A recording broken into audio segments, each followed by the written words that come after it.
Doctor Yunus মোদির বৈঠকে যে বিষয়গুলো নিয়ে আলোচনা হয়েছে।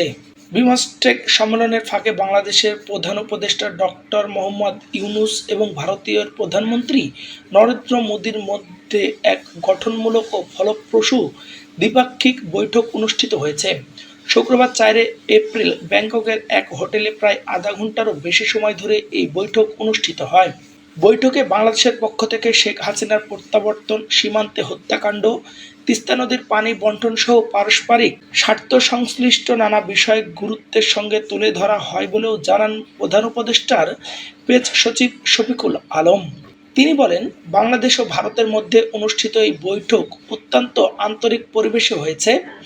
পারস্পরিক স্বার্থ সংশ্লিষ্ট সব ইস্যুতে খোলামেলা আলোচনা হয়েছে।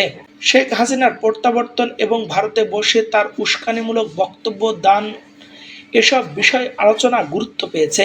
তবে শেখ হাসিনাকে ফেরত চাওয়ার বিষয়ে ভারতের পক্ষ থেকে কী প্রতিক্রিয়া এসেছে তা বিষয়ে এখনও কিছু জানা যায়নি।